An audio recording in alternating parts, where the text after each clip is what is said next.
Hi Bart, Kevin, welcome in the studio again. thank you. Today's topic is specific things in e-commerce that you need to pay attention to. Some new laws also coming up. Maybe let's start with something that at least amongst our customers has been a hot topic in the last sales period, and that's the new legislation on pricing, and especially for sales prices that you also need to show. Yeah, what is it? The old prices? Yeah. Transparency on price reductions is an issue, and there is a lot of enforcement by the Economische Inspectie on the way price reductions are shown on web shops and offline as well, but mainly on web shops. And we have several clients every year again, specifically now with the new rules that on Black Friday or in the sales period run into issues. And basically the rule is not complicated. If you want to show a price reduction, what the law requires you to do is show the initial price, which is the reference price as it's called. It's the lowest price that was used on your website in the period of 30 days prior to the price reduction. So the lowest price in those 30 days, that's the one you mentioned, and that's the one you calculate the price reduction on as well, which should avoid the eternal issue in the sales period of price raises 10 days before the sales period to give the reduction on the raised price, so that the reduction price is actually still the same as the old price was on the website. So that's what they want to avoid. It's not complicated, but it seems to be an issue for a lot of websites and web shops. Because the issues we see a lot is that the reduction is given on the advice price of the supplier. I don't know what the correct word is, but the price that is advised by the producer of the goods, which is BART, and then the reduction is given. It's not okay, because the reductions that you give, the price reductions that you give, have to be on the actual price that you asked for the product in those 30 days. So that is one issue that has raised or that has caused fines for a few of our clients. And the second one is the fact that you have to be careful on the fact that the reduction that you offer has to be calculated on the lowest price in the past 30 days, which means that your marketing department has to think very well on successive actions that they want to do. Because if you do a new price reduction less than 30 days after the first price reduction, then the second price reduction has to be calculated on the lowest price in the last 30 days, which was the reduced price. So if you give 20% discount and less than 30 days later you want to do a new discount, then you have to calculate your new 20% on the already discounted price 30 days before, which that is an issue. And on web shops and websites, that when it comes to pricing, this is specifically Belgium. And other countries have other small nuances in how price reductions have to be shown. There are also differences in VAT, for instance, which means that if you have a web shop that is cross-border, complications start to arise, because the way you show prices, the price you show because of the VAT difference is already different. The price reductions you want to show the requirements are different.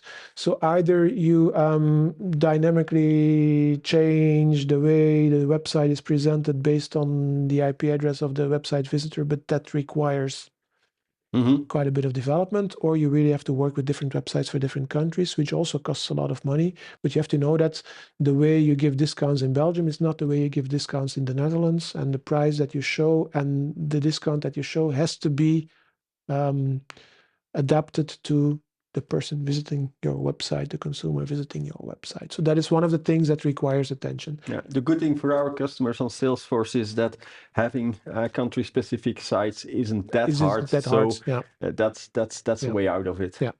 All right, so that's already a good solution.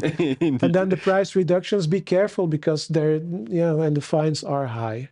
So that is one new thing indeed. Second novelty that will enter into force after the summer is the need for web shops to offer at least 2 different delivery methods.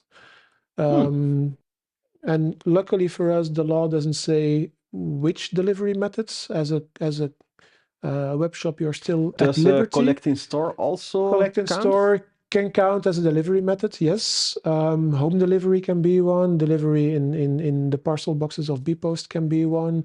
Express delivery can be one. So the law doesn't define what delivery methods are, but you have to offer at least 2. The idea being that the consumer can choose the less expensive one and or the best one for the environment, so the most sustainable one. So that what we want to do is sensibilize consumers into choosing the best delivery option by offering them 2 possibilities. We have had a few questions by companies that are worried because, for instance, if you sell furniture, very often now takeaway in the shop is the only way of delivery. And a few of our clients were afraid that all of a sudden now they would also have to offer home delivery as a second option. Can also do curbside Yes. pickup as an Yeah, alternative in Well, store or yeah, but there are a few exceptions, and that is one of them. If Okay. takeaway in the shop was the only delivery method you had in the past, then you can stick to that one without adding a Okay. second one. But if home delivery was the default in the past, then now you will have to offer a second one in the future. Yep.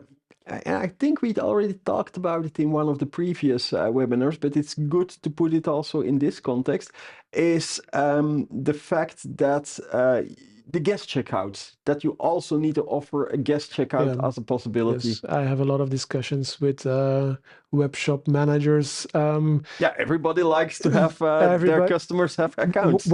From a marketing perspective, you want your customers to create an account so that you know them, you know who they are, you can start to collect data, you can interact with them over a longer period of time. The excuse that is often given is also, but it is good for the customer because that way their invoices and their receipts can be stored and they can be accessed. So there are a few reasons why you would want the guest checkout.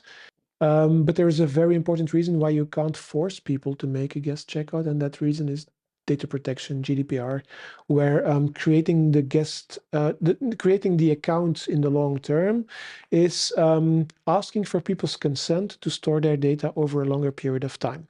And GDPR says that if you ask for consent, that consent has to be freely given, and freely given means that I have to be able to say no. If I say no, I still have to be able to access your services. So I still have to be able to order, but without creating the account, which means also offering a guest checkout. And a guest checkout doesn't mean that the client is anonymous. Absolutely not. It only means that their data won't be stored in an account over a longer period of time. You can still ask for delivery address, phone number, email, and you can still store that data for a certain period of time. Usually the best excuse is I have to give 2 years of warranty on the goods that I sell, so I will store your data for 2 years, but without having the account over a very, very long period of time. So that is something that is important, and that will get you into trouble if you don't offer that possibility. So that is something that you really have to do. Coupled to that, or as a consequence of that, if you have people creating an account, you should also know that that account can't be there forever. If accounts are inactive for a certain period of time, you will have to close down the accounts. And the next question that comes is always, how long is that period of time? Well, there is no answer. GDPR doesn't say how long you can store data. The responsibility you have as a webshop owner is to, based on the type of clients you have, the type of products you sell, the renewal cycle of the life cycle of those products, to try to estimate how long an inactive client can still reasonably be expected to return. Once that moment has passed, you will have to delete their data. You should know that there are fines, not in Belgium for the time being, but in France, for instance. Discord got millions of euros fine for keeping inactive accounts over a very long period of time. People that hadn't logged in for 2 or 3 years, that their accounts were still there. A very long time, you said. I thought it would be 20 years or something, but it's only 2 years. On a social media communications platform, somebody that hasn't returned in 3 years is no longer an active user. Basically, that Discord would be the type of service where you would log in at least once a week, at the very least, probably on a day-to-day basis. WhatsApp, same thing. Anybody that hasn't used WhatsApp for a few months is already no longer an active user. So 3 years is, in that context, a very long time. In the context of a car sales company, let's say the Tesla website. Tesla is a bad example because they have interactive services, but we work for a few car brands where if I buy a new car, the next new car I will buy will be, or lease, will be in 4 or 5 years if it's a commercial, professional lease, or in 7 to 8 years if it's a private car. So not using my account on the BMW website or the Kia website for 3 years is not a very long time, because different kind of product, different kind of customer relationship. Context is important here. Context is important, yes. So important there. Don't force people to make an account. Don't keep them trapped in an account forever. Yeah. Other stuff that's really important for e-commerce sites is, of course, the new Accessibility Act, GDPR still, cookies, but we made separate episodes or webinars on these subjects, so we will put the links to those topics below.